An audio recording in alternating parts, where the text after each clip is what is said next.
Oi, pessoal, tudo bem com vocês? Bom dia para quem é de bom dia, boa tarde para quem é de boa tarde. Hoje nós iniciaremos mais um volume do PET, a nossa versão número 6. Eu peço que vocês façam suas atividades, né? Quem não enviou os outros PETs, estejam enviando para a gente contar a carga horária. Nesse volume, né, do mês de novembro, nós iremos trabalhar juntamente com o PET 300, que é um PET voltado para a comemoração dos 300 anos do Estado de Minas Gerais. Então, conto com vocês, né, na participação nas aulas, nas atividades, que nós estamos aqui para ajudar vocês, tá? Um grande abraço, fique com Deus. Beijo de Juscelia. Tchau. Aula de Biologia, professora Juscelia Soares, volume 6 do PET, semana 1. Hoje iremos tratar sobre o estudo da ecologia.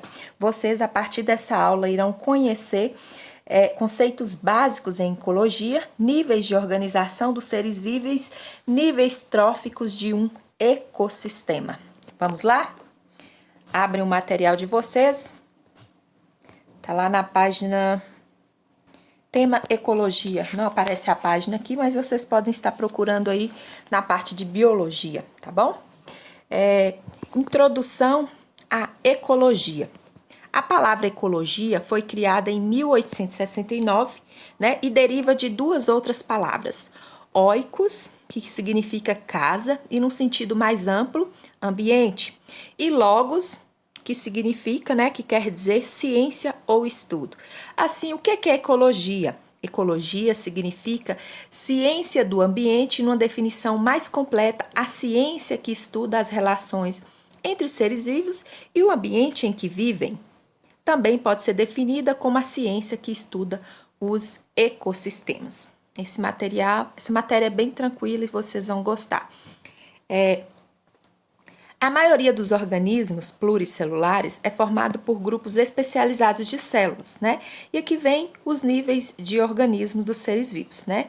Os átomos compõem as moléculas, que formam as substâncias, que formam o quê? As organelas, que vão formar as nossas células, né? Então, esses grupos reunidos aí vão compor toda a ecologia, todo o ecossistema. Essas organelas que formam a célula, essas células se organizam e formam quem? Os tecidos. Aqui é um exemplo de um tecido muscular, né? Esses tecidos, por sua vez, vão compor órgãos. Aqui está como exemplo um coração, né? No sistema, ou melhor, no coração, esse órgão tem tecido muscular, né? E esses órgãos em conjunto vão formar os sistemas, né? Gente, não sei se eu falei errado, células formam tecidos, que formam órgãos, que formam sistemas. Nesse caso aqui, o sistema cardiovascular, o circulatório, né, que é composto aí pelo coração também.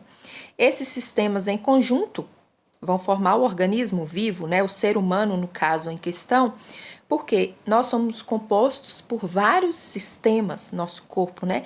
E aqui os organismos, por sua vez, formam a população, né? Que é formada aí por seres de uma mesma espécie, que vão formar comunidade. Na comunidade, o que difere população de comunidade?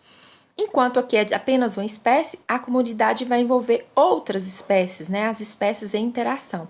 E essas comunidades em interação formam o ecossistema.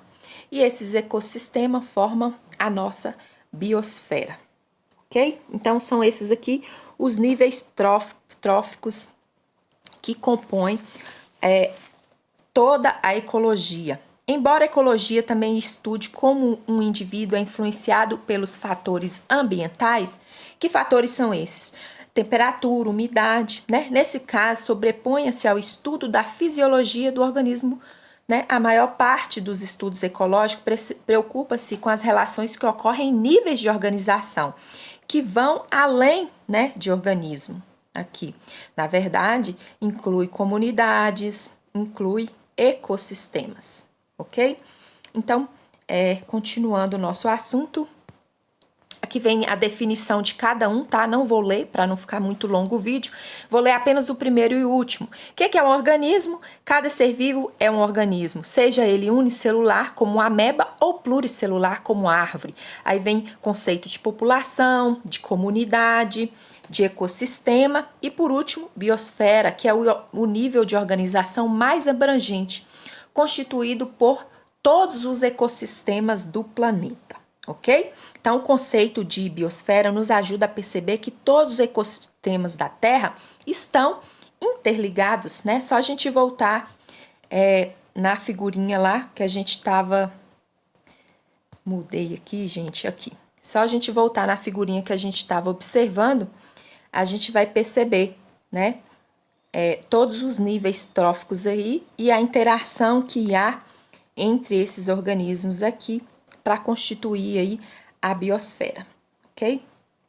Continuando, chamamos de habitat o lugar, o espaço físico onde vive uma determinada espécie. E ele é caracterizado por componentes bióticos, né? Então, um habitat tem componentes bióticos e componentes abióticos. Componentes bióticos são os seres vivos e abióticos são as condições que influenciam nessa vida, né? Condições de luz, temperatura e umidade. Esse A de abiótico é prefixo de negação, então não tem vida, mas são aí componentes que influenciam a vida, ok? Então, habitat formado por componentes bióticos, seres vivos, e abióticos, aqueles que influenciam a vida. Cada espécie possui características que lhe permitem viver em seu habitat. E algumas espécies podem ser distribuições geográficas mais amplas que outras, né? Dentro do seu habitat, cada espécie possui um modo de vida que constitui o seu nicho ecológico. Mais uma palavrinha aí para a gente definir. O que é nicho ecológico? O nicho compreende aí, né, tudo que a espécie faz dentro do ecossistema, ou seja, o que ele come, onde, como e a que momento do dia isso ocorre, como ele se relaciona com as demais espécies do ambiente, como ele se reproduz, né? Então pode-se dizer também que nicho é o conjunto das atividades de uma espécie no ecossistema. Todos os seres vivos aí vai possuir o seu nicho ecológico. A ecologia também estuda as relações entre os seres vivos e o meio físico, né? O gás carbônico, a água, os sais minerais, por exemplo, são transformados pelas plantas em substâncias orgânicas. Micro-organismos que vivem na terra transformam a matéria orgânica das folhas mortas, dos cadáveres e das excretas novamente em substâncias inorgânicas. Desse modo, promovem reciclagem da matéria na natureza.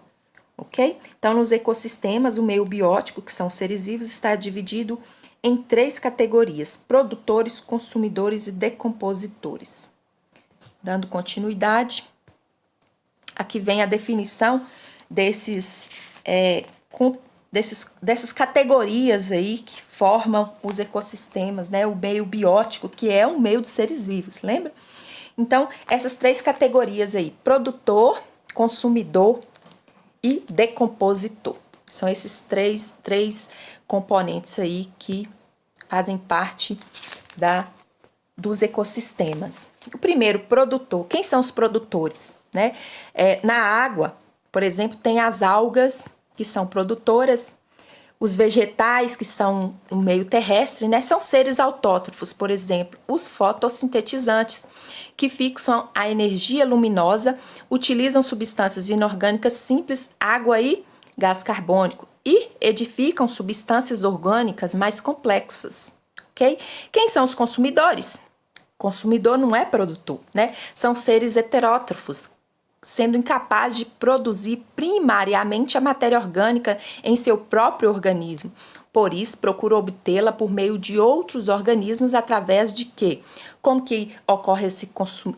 Como que ocorre a consumação, né, o consumo, na verdade, desses alimentos, né? Porque já que não são capazes de produzir o próprio, por predatismo, parasitismo, comensalismo ou mutualismo, que são relações ecológicas aí que ocorrem no ambiente. E entre os consumidores, existem os consumidores de primeira ordem, de segunda ordem e de terceira ordem. Aqui tem a definição de cada um, né? Mas rapidamente, primeira ordem é aqueles que se alimentam dos produtores.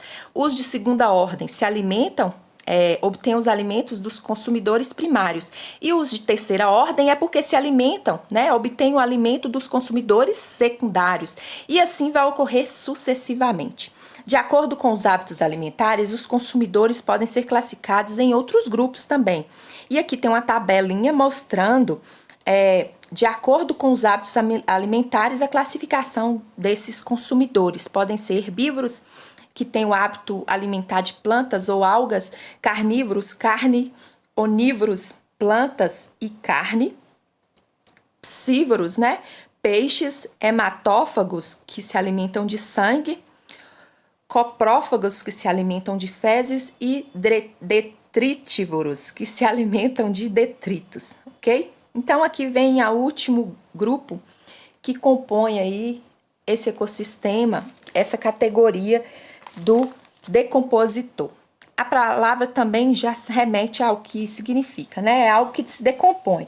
Também são formados por seres heterótrofos que obtêm o alimento de cadáveres e dos restos orgânicos de animais e plantas. Eles são representados aí por fungos e bactérias, que são decompositoras, né? Esses organismos degradam a matéria orgânica, transformando em compostos inorgânicos, utiliza alguns produtos da degradação como alimento e liberam outros para o meio ambiente, que serão o quê? Reutilizados, né, pelos produtores, pelas plantas. Essa atividade é chamada de decomposição ou mineralização e é fundamental para a reciclagem da matéria no ecossistema, o que faz dos decompositores, portanto, grandes usinas processadoras de lixo orgânico no mundo. Olha a importância desses decompositores no ambiente, né? Então, a ação dos decompositores, portanto, impede que o planeta fique inteiramente recoberto por uma camada de matéria orgânica morta, fato que ou melhor, não se tornaria viável, vou trocar a palavra, a existência da vida na Terra, né? Porque seria muita matéria morta aí no ambiente e isso inviabilizaria a existência da vida no planeta. Agora consegui. E aqui vem, para você aprofundar seus conhecimentos, pode buscar outras fontes, né? E vem aqui vídeos indicativos, animação, que vocês vão encontrar também informações sobre esse assunto. Aqui foi brevemente uma explicação. Se tiverem dúvidas, pode colocar aí no grupo, que eu estou aqui para ajudá-los. Vem aqui nossa atividade da semana 1 do volume 6 do PET. Um abraço. Tchau.